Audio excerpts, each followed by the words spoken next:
Hola mis queridos amigos, nuevamente con ustedes, su doctor Maximiliano, un consejero de internautas, que hoy día les va a hablar acerca de esta guerra que estamos librando, primero contra la naturaleza, como se ve en Estados Unidos, en que el huracán Ida ha destruido prácticamente la Florida, o por lo menos le ha producido severos daños.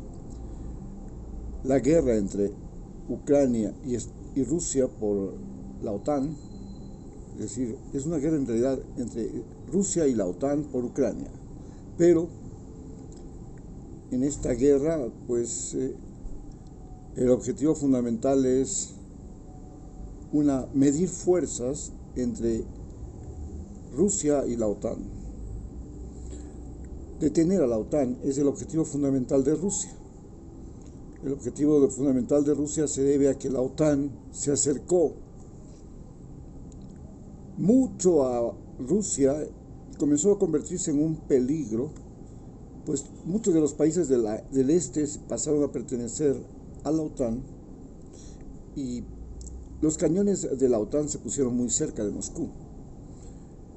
El que Ucrania haya querido pertenecer a la OTAN fue la gota que derramó el vaso. Para los rusos eso era un peligro, un riesgo, y necesitaban demostrarle a la OTAN su poder de fuego. De igual manera, el problema de la OTAN y su expansionismo es que también ha querido inquietar a China, y entonces China y la OTAN están enfrentados en Taiwán. China y la OTAN están enfrentados en Hong Kong. Taiwán y Hong Kong son parte de China desde hace 4000 años. En el siglo XX, en el siglo XIX prácticamente, cuando Inglaterra le gana la guerra del opio, se apropia de Hong Kong, y más tarde, después de la Segunda Guerra Mundial, Estados Unidos y los aliados con Chiang Kai-shek se apropian de Formosa o Taiwán. Entonces China reclama esos territorios porque siempre fueron suyos. Ahora tenemos también una guerra que se está librando en este momento en toda América Latina. Es la guerra del narcotráfico. Hoy día se están reuniendo en Colombia Anthony Blinken, del Departamento de Estado de los Estados Unidos, del gobierno de Biden, con el presidente Petro. Y uno de los temas sustanciales de discusión es que Petro quiere sacar a Colombia de la guerra del narcotráfico. Algo que para Estados Unidos eso es innegociable. La guerra del narcotráfico es una guerra perdida hasta ese momento por Estados Unidos, y no solamente fue una guerra a la cocaína, también fue una guerra al opio, y se congeló, se convirtió en la guerra de Afganistán. Afganistán es el primer ejército narco-guerrillero que derrota a Estados Unidos. Y Afganistán es el primer productor mundial de opio. Vale señalar que Estados Unidos es el primer productor mundial de opiáceos, es decir, de medicinas, medicamentos derivados del opio, y el mayor vendedor de opiáceos del mundo. El tramal, por ejemplo, un analgésico que usamos todo el tiempo, la oxicodona, son dos de los medicamentos que están matando más gente que ninguna otra droga en Estados Unidos. La cocaína, que es la droga por la que hay la guerra en América Latina, comenzando por México y terminando ahora en Brasil, que es el mayor exportador de cocaína de la Sudamérica por el Atlántico, y Ecuador, que es el mayor exportador de cocaína por el Pacífico, mientras que Colombia y Perú son los mayores productores de cocaína, y México el mayor exportador o introductor de cocaína por la frontera, pero además México produce anfetaminas. Entonces, el problema fundamental de esta guerra es que es una guerra contra dos elementos fundamentales. El primer elemento es la gran dependencia que tienen ahora las personas de los Estados Unidos, en especial los jóvenes, de las drogas. Esto hace que las drogas se hayan convertido en un problema de salud para este país, un problema que afecta especialmente la salud mental. Pero de otra manera también, los norteamericanos no solamente son dependientes de las drogas, son dependientes de la televisión, del fútbol americano, del béisbol, del entretenimiento, y son dependientes, por ejemplo, de la Coca-Cola, de las bebidas edulcorantes, de hot dogs, de las comidas rápidas, que ellos las industrializaron y las produjeron a gran escala, a escala mundial.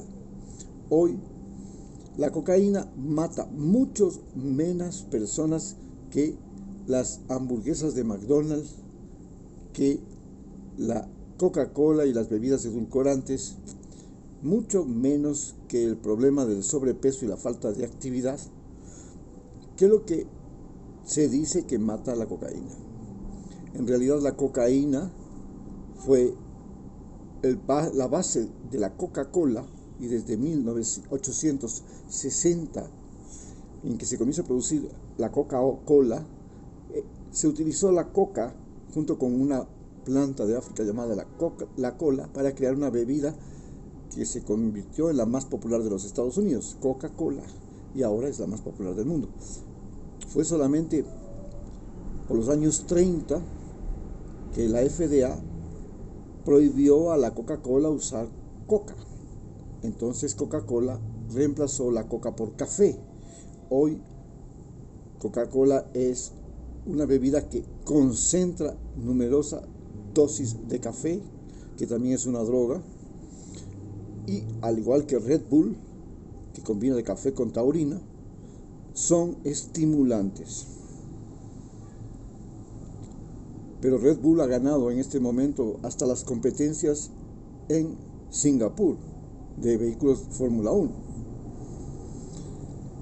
¿Qué es entonces el problema que tienen Colombia y Estados Unidos respecto al problema de la droga? El problema es fundamentalmente que la droga le ha permitido a Estados Unidos controlar el ejército, la justicia, la prensa de Colombia.